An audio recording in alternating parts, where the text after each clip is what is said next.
contracting work, construction. It was mostly just project design and miscellaneous expenses.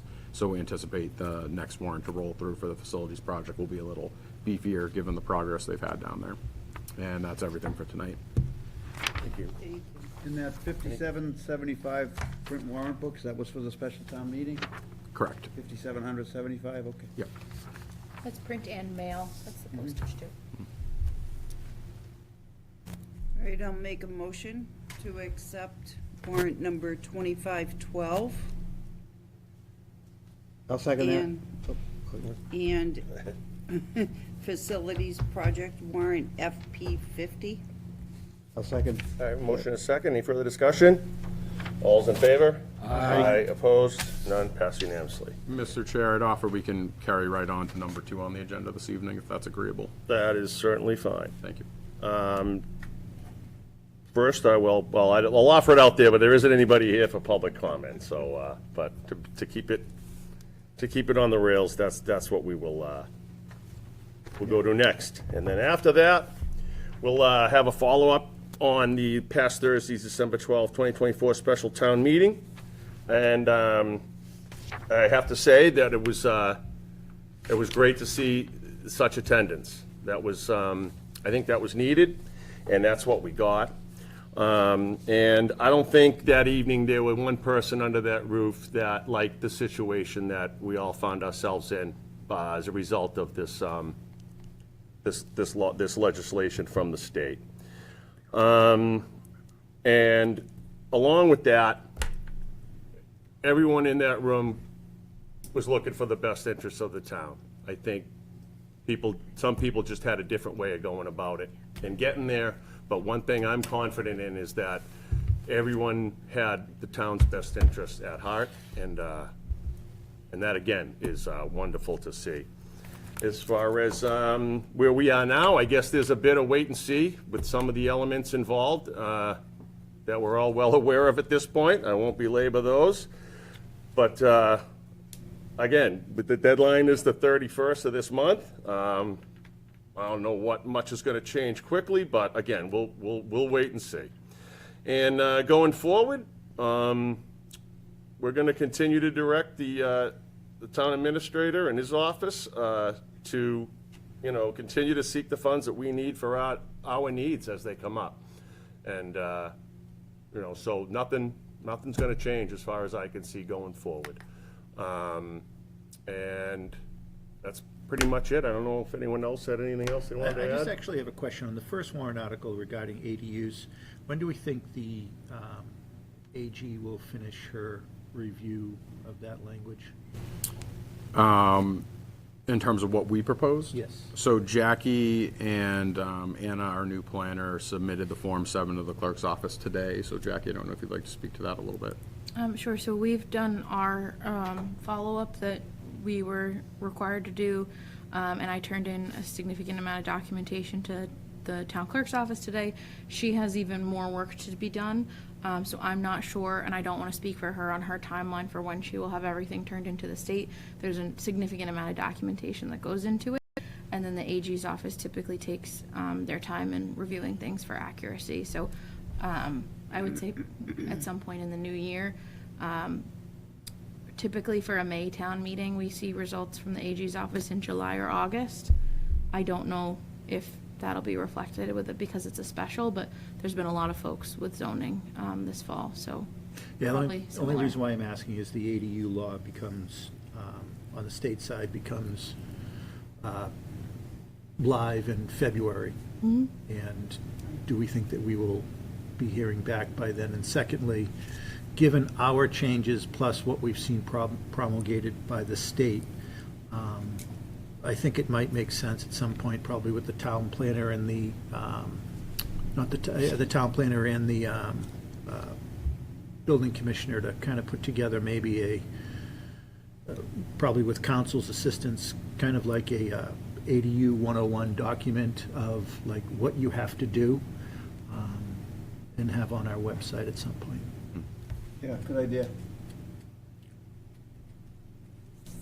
We're going to look like the Cape otherwise, with all the gingerbread houses. All right. Oh, I'm sorry, so just again, on past Thursday, it was, just for people who weren't aware, it was, the MBTA zoning overlay was voted no at the recent town meeting. And again, as I mentioned, while there's some wait and see, the town has spoken and we shall move forward. Go ahead, Justin, sorry. Sure, and I just wanted to add to that, the official count for the turnout was 573 individuals, which is an exceptional turnout, and kudos to everybody that came out. As was mentioned, Article 1, the ADU was pretty widely supported, and we're glad that that went through. It gives some necessary protections, and it will certainly make Mr. Fitzpatrick's life considerably easier. And we are going through the process of formalizing that. The second item, MBTA zoning, we're just kind of taking a look at next steps.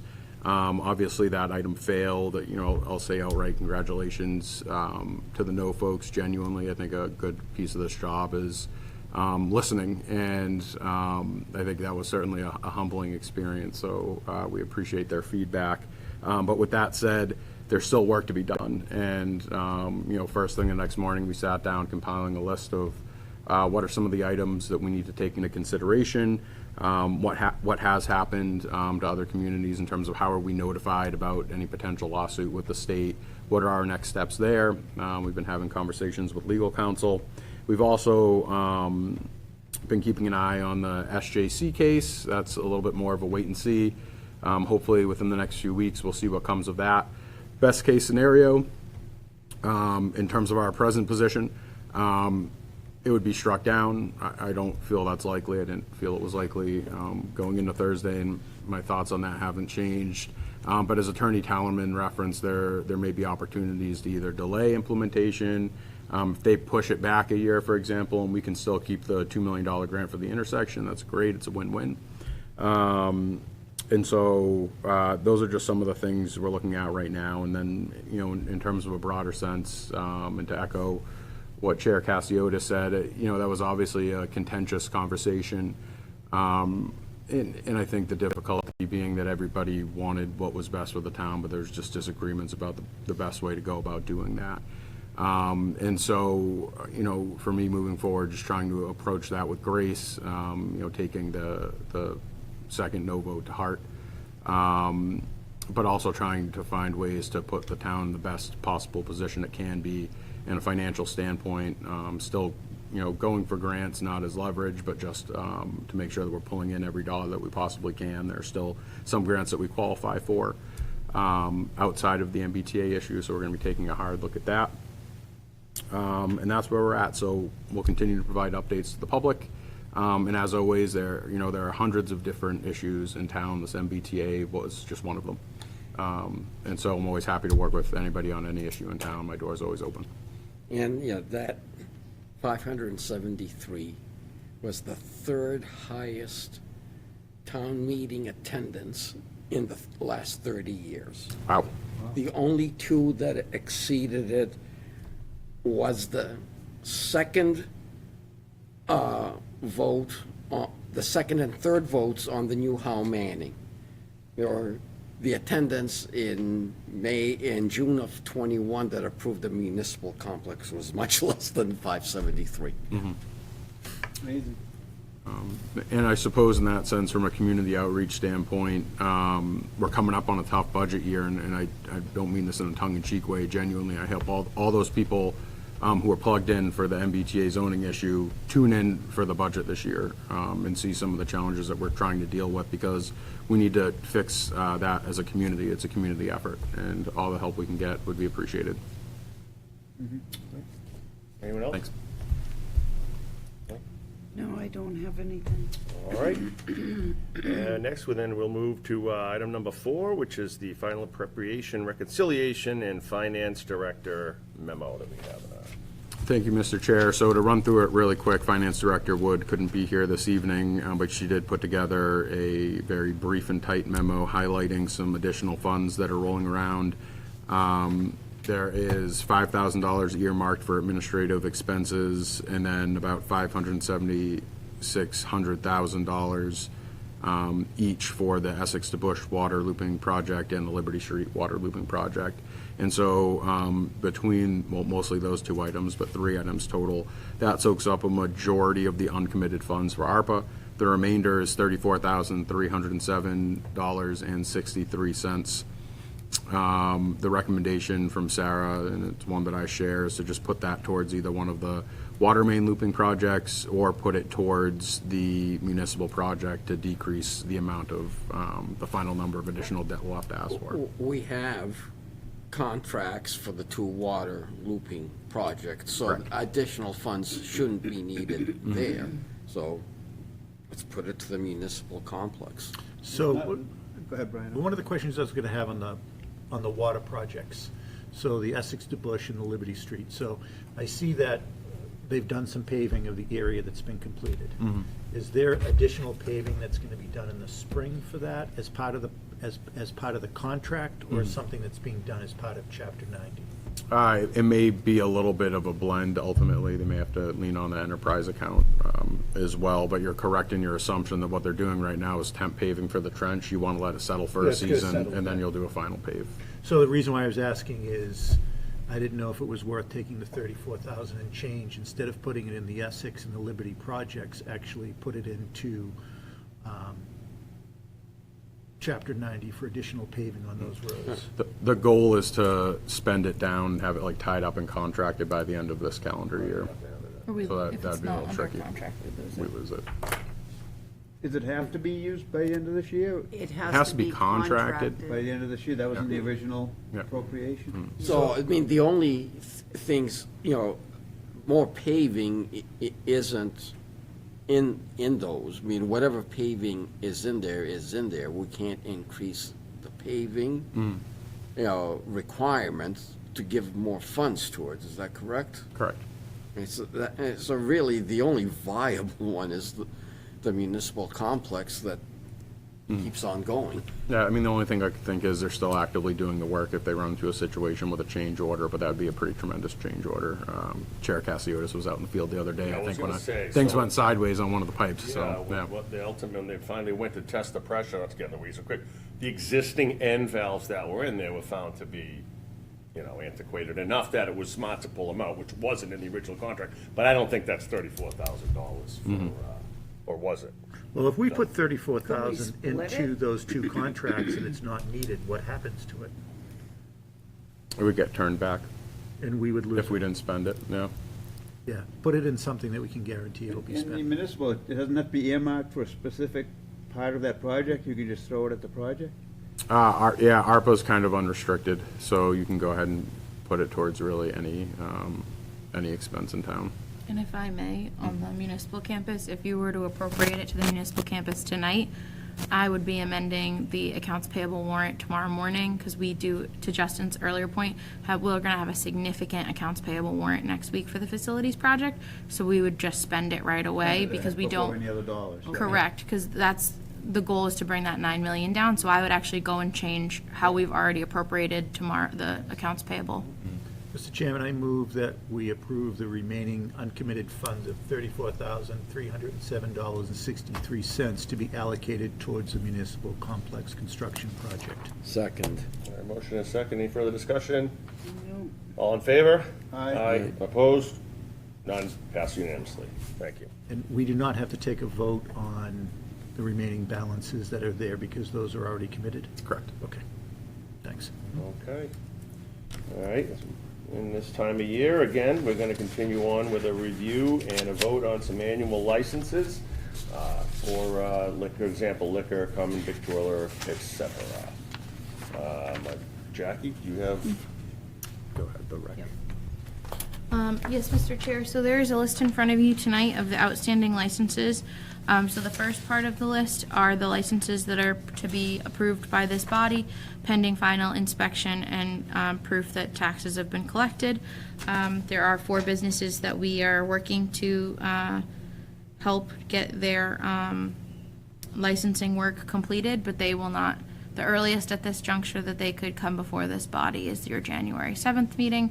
There's a natural, so a couple of these businesses are used car dealers. There is a natural blockade for them being able to do business without this license. So within their industry, they have to turn in the license on a regular basis to different agencies. So at some point, if they want to make a transaction, they're going to come in and see us. The livery license is a little bit new. We have not really done these before, so working through what consequences those businesses will see on January 1. And then we have one common vic that we're working with inspectional services on that has not submitted anything to the administrator's office. So Jackie, of the 4 outstanding renewals, the 3, the 2 vehicle sales, well, 1 livery, Class 1 and Class 2, and then the common vic, have all 4 of those not submitted anything? To the best of my knowledge, I think that if they're on this list, then we don't have a completed application. I don't know if one submitted like one piece but not all pieces.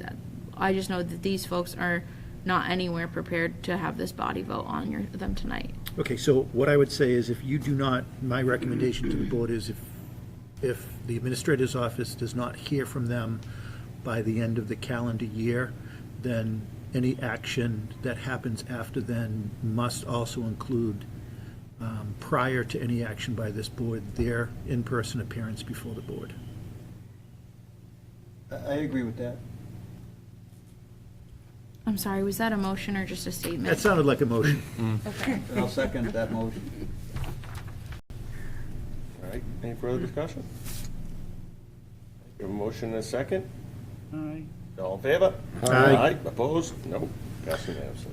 Mr. Chairman, I move that we approve now, the rest of these, all the material is in place, Jackie? Yes, it's just pending the approval by inspectional services and the treasurer's office. Okay, Mr. Chairman, I move that we approve pending successful completion of the process of inspections and treasurer's office review, the alcohol license for Ferncroft Country Club at the so-called 19th Hole SD Management Group LLC and Omega Pizza Cadelli Corporation. In addition, the common victualers non-alcohol of Aroma Joe's, Rope Towing Holdings LLC, Best Bagel, Charlie's Roast Beef, Dairy Queen, doing business as Middleton ICA LLC, Middleton Subway Incorporated, Sam's Place, for gasoline pumps only, Bouchard's Automotive, Middleton Gas and Service, and for Precious Meadows, Tesoro Boston, doing business as Parisi Hill LLC. Okay, we have a motion, and have a second.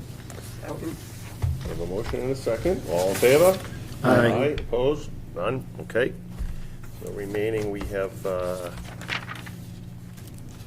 do we have here? No, that's it. All right. Well, thank you. Thank you, Jackie, for all your efforts, and Thanks.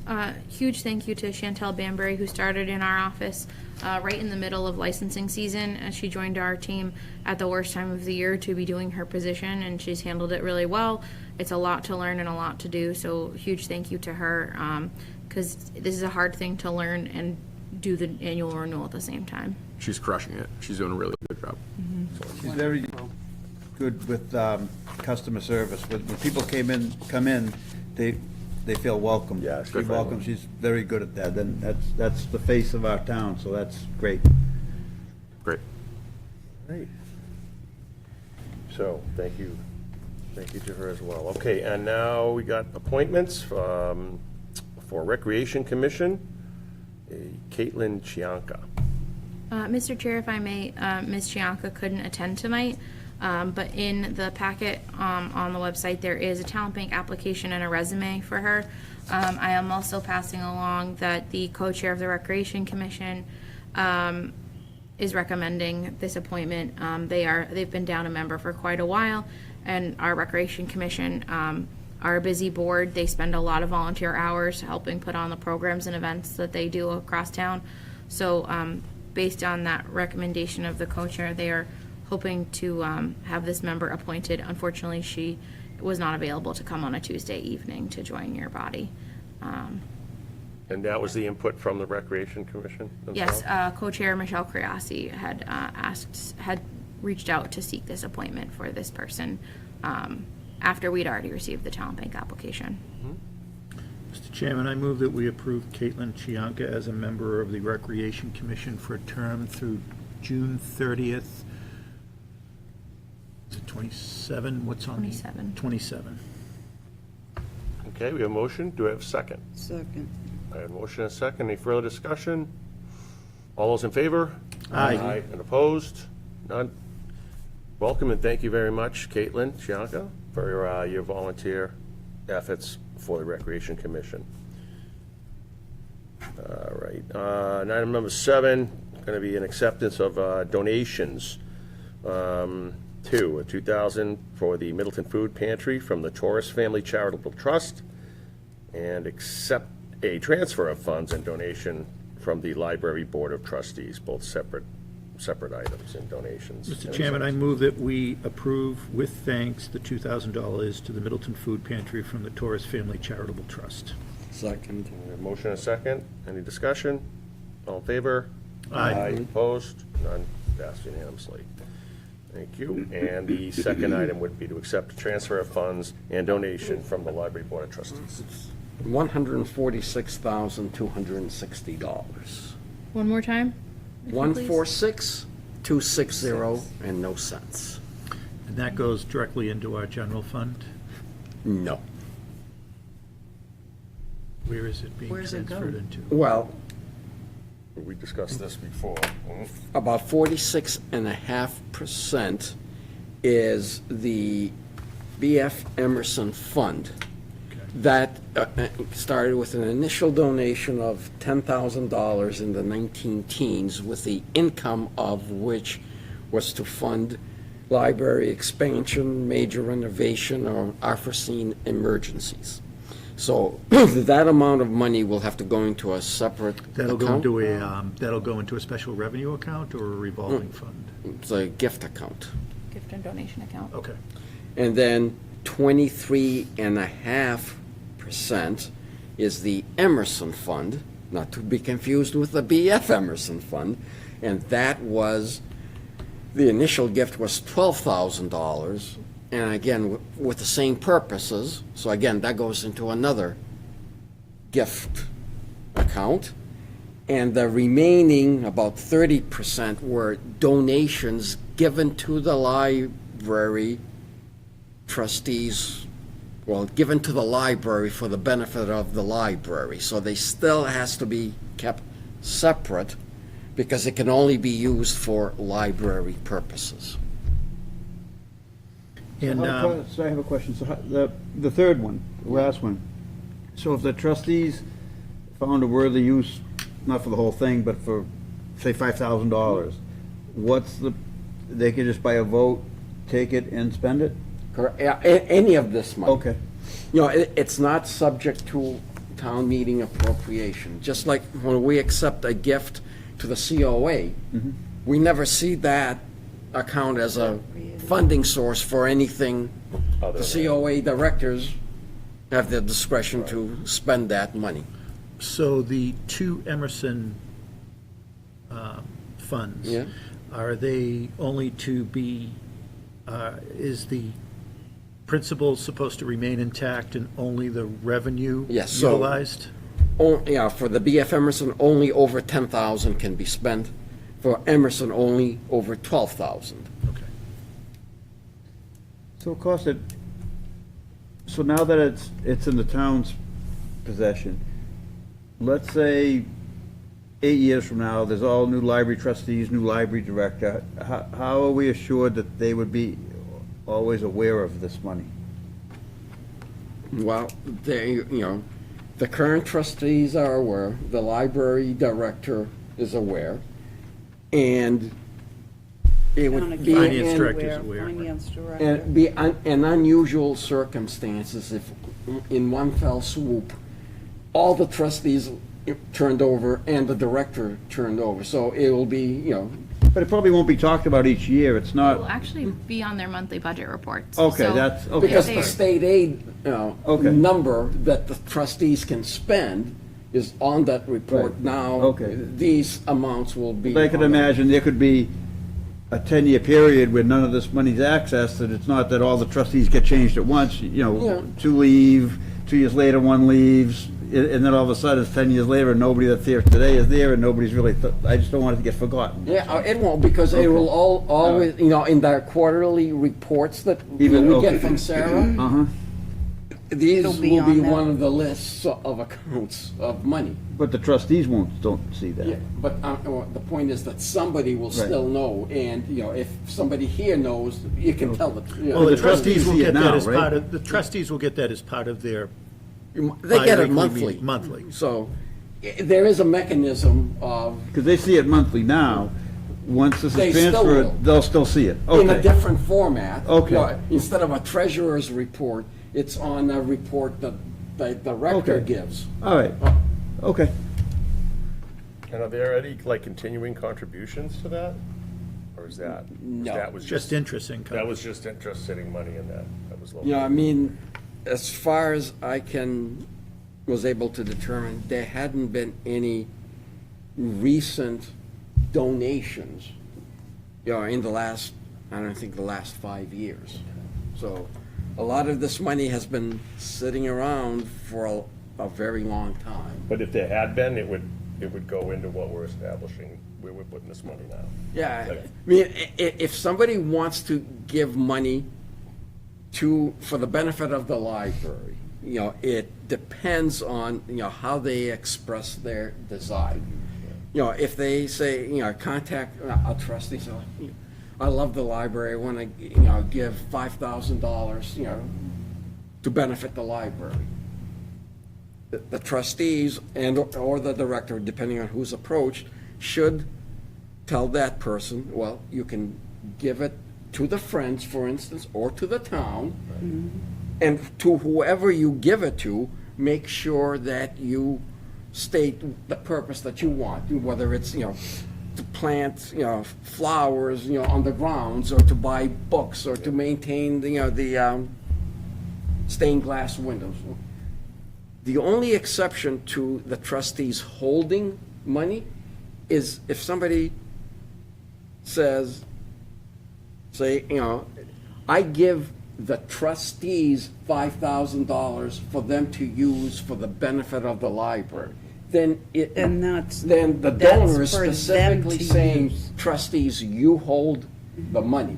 But that's the only case that the trustees can hold money, and if that happens, the tax ID number would have to be the town's, not a tax ID number that the trustees get.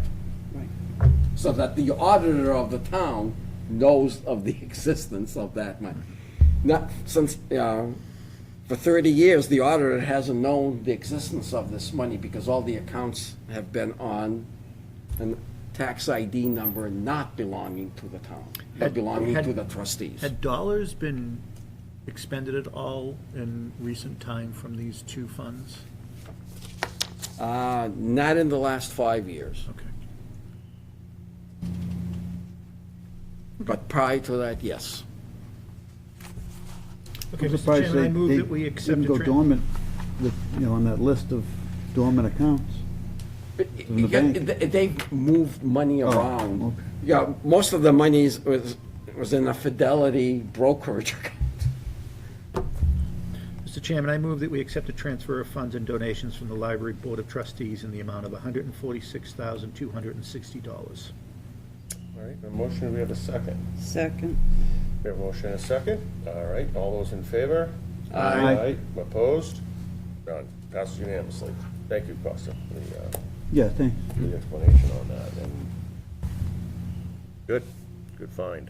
Okay, next, we'll go to 8. Any updates and announcements that we have, Justin?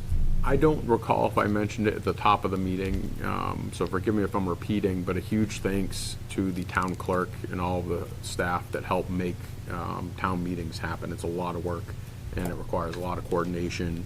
And, you know, for Eileen, you know, bless her heart, she was coming off a presidential election, which is horrible, and I wouldn't wish that upon anybody as a clerk, and then rolling straight into a special town meeting. So there's a light at the end of the tunnel. Hanukkah's right around the corner. So, Right. so thank you, Eileen, and all of your staff. And don't forget that the transfer station will be closed New Year's Day and Christmas Day, but would be open the next day on Thursday. So for those 2 weeks, it's a Thursday instead of a Wednesday. Break your cardboard up early when you get in line on the day after Christmas, because it's always busy there with cardboard. And finally, just Happy New Year to all the townspeople. Yes. Yeah, Happy New Year, Merry Christmas. Happy Hanukkah. holidays and Yeah. Happy New Year. all right. So with that, we'll, Mr. Chairman, I move that we enter executive session pursuant to General Law, Chapter 30A, Section 21A2, to discuss strategy with respect to non-union personnel. This is regarding contract extension for fire chief, also contract extension discussion for town administrator. Will we be returning to open session? We will not be Will not. returning to open session. all right, so we have a I'll motion, second have a that. second, all right, and if I could ask Deb to take a roll call vote, please. Sure, Brian, Yes. Costa, Yes. Yes, Rick. myself, yep. Jeff, Yep. and myself is a yes. All right, thank you. So again, well, happy holidays, Merry Christmas to everyone, be safe, be healthy, and we'll enter executive session, close the public portion of this meeting, and we will not be coming back to open session.